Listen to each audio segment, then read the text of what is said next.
जय श्री कृष्णा, राधे राधे। आस्था की दुनिया में आपका स्वागत है। आज के इस वीडियो में हम सावित्री और सत्यवान की कथा सुनेंगे। वीडियो शुरू करने से पहले यदि आप मेरे चैनल पर पहली बार आए हैं तो आस्था की दुनिया को सब्सक्राइब करना ना भूलें। चलिए कहानी शुरू करते हैं। प्राचीन काल में एक अश्वपति नाम के राजा थे। उनके कोई संतान नहीं थी। इससे राजा बड़े चिंतित रहते थे। एक बार उन्होंने दुखी होकर ब्रह्माणी यानी विद्या ब्रह्मा जी की जो पत्नी होती है उनकी तपस्या की। राजा की तपस्या से प्रसन्न होकर ब्रह्माणी ने उन्हें दर्शन दिए। तब राजा ने उनसे विनती की। वह बोली, राजा पर मांग। राजा ने कहा, मेरे यहाँ कोई संतान नहीं है, अतः आप मुझे संतान दो।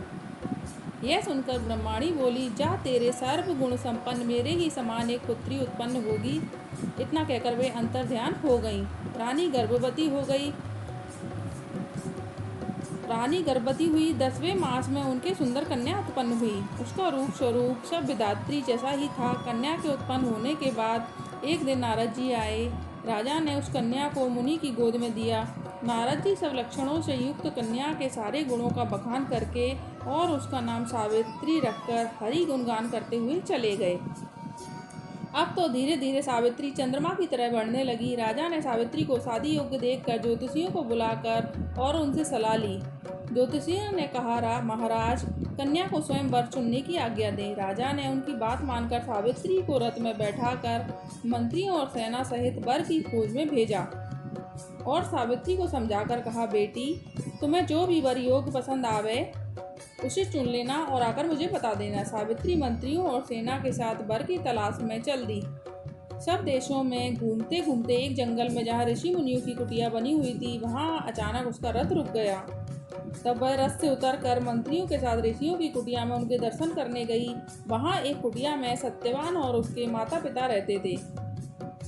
सावित्री ने सत्यवान को रूप, गुण और लक्षणों से युक्त देखकर अपना पति चुन लिया। इसके पश्चात मंत्रियों से कहा, चलो अपने देश चलें। वे सब मंत्री तथा सेना सावित्री के साथ अपने देश को चले गए। सावित्री ने माँ को सब बातें बता दी। रानी ने राजा को सब बातें बताईं। राजा अपनी सभा में बैठकर विचार विमर्श कर ही रहे थे। इतने में नारद जी वहाँ पर आ गए। राजा ने नारद जी का सत्कार करके आसन दिया और सब बात बताई। तब नारद जी ने कहा, सावित्री ने जो पति चुना है वह बुद्धि में ब्रह्मा के समान, सुंदरता में कामदेव के समान और वीरता में शिव के समान है, क्षमा में पृथ्वी के समान है। राजा यह सब बात सुनकर बहुत प्रसन्न हो गए। परंतु राजन, उसमें एक ही दोष है कि उसकी आयु अब बस 1 वर्ष की बची है। तब राजा ने सावित्री को बुलाकर समझाया था दूसरा वर चुनने को कहा। इस पर सावित्री बोली, छत्राणी एक ही बार अपना पति चुनती हैं, दोबारा नहीं। उसका हठ देखकर नारद जी ने राजा से कहा, महाराज ठीक है, जैसा वह चाहती है तो करें। ऐसा कहकर सावित्री से बोले, बेटी, कल जो मावस आवेगी वह बड़ मावस है, सो तू व्रत रखकर लक्ष्मी नारायण स्वरूप बड़ पीपल की पूजा करना, तेरा कल्याण होगा। ऐसा आशीर्वाद देकर नारद जी चले गए। दूसरे दिन मावस आई। सावित्री ने व्रत रखकर बड़ पीपल युक्त वृक्ष की पूजा की। राजा जंगल में मंत्रियों के साथ सावित्री के विवाह का प्रस्ताव लेकर वहां गए जहां सत्यवान के पिता थे। उनके सामने सत्यवान की शादी का प्रस्ताव रखा। सत्यवान के पिता ने कहा, महाराज, मैं सत्यवान की शादी 1 साल के बाद करूंगा। सावित्री के पिता ने कहा, नहीं, मुझे सब कुछ बात मालूम है, मैं अपनी पुत्री की शादी अभी करूंगा। सत्यवान के पिता बोले, राजघराने की लड़की जंगल में मेरी कुटिया में आकर कैसे निर्वाह करेगी। राजा बोले, सावित्री की सत्य प्रतिज्ञा है कि वह शादी सत्यवान के साथ ही करेगी। तब सत्यवान ने पिता ने भी स्वीकार कर लिया। राजा ने जंगल में जाकर सावित्री का खूब धूमधाम से विवाह कर दिया और खूब दान दहेज देकर विदा किया। सावित्री सत्यवान के साथ वहां रहने लगी और विवाह होने के बाद सावित्री ने भी वनवासिनी का रूप धारण कर लिया।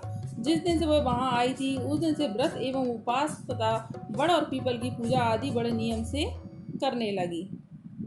जब सत्यवान की आयु में सिर्फ 1 माह बाकी रह गया था तब यज्ञ आदि शुरू हो गए। सावित्री निराहार रहने लगी। वह एक भी क्षण सत्यवान को अकेला नहीं छोड़ती थी।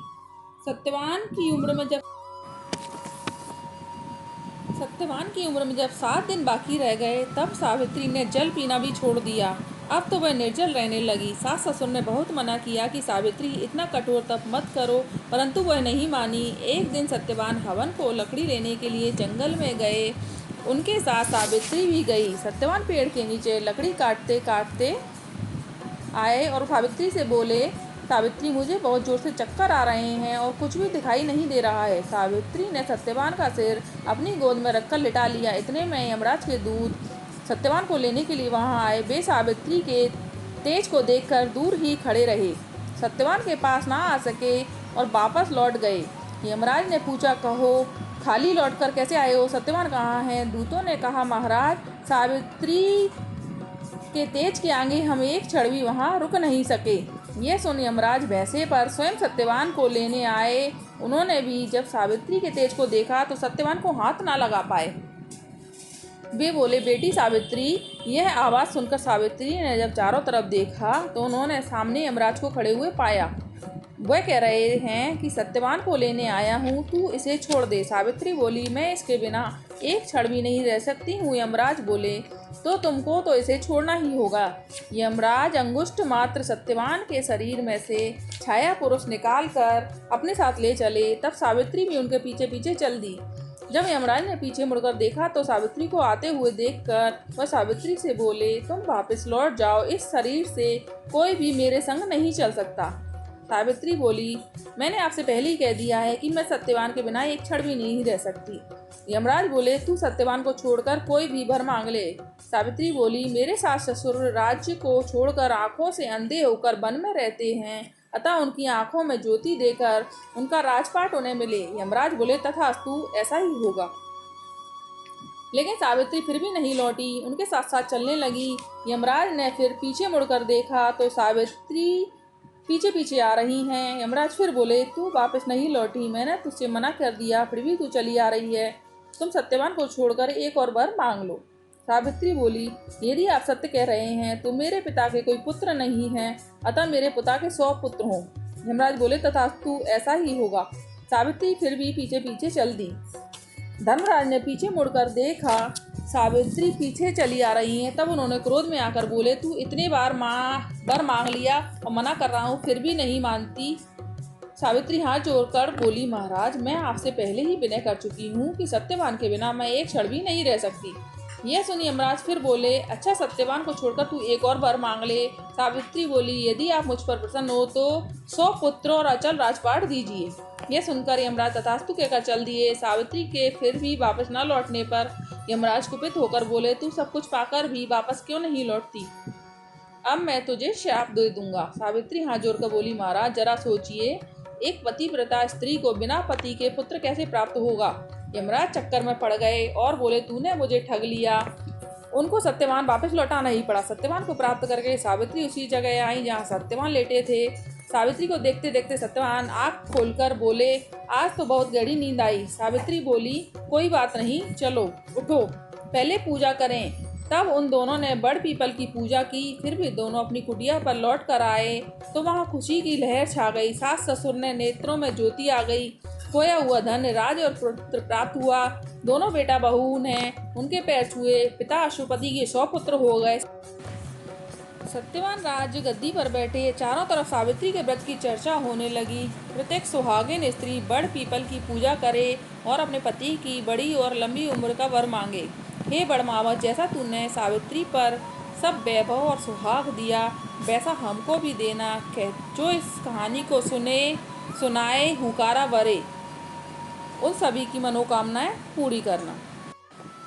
इस प्रकार बड़मावस की बड़ की पूजा करते समय सावित्री और सत्यवान की कथा सुनी जाती है। उम्मीद है आपको ये कहानी पसंद आई होगी। यदि पसंद आई हो तो चैनल को सब्सक्राइब कर लीजिएगा और वीडियो को भी लाइक करिएगा। धन्यवाद।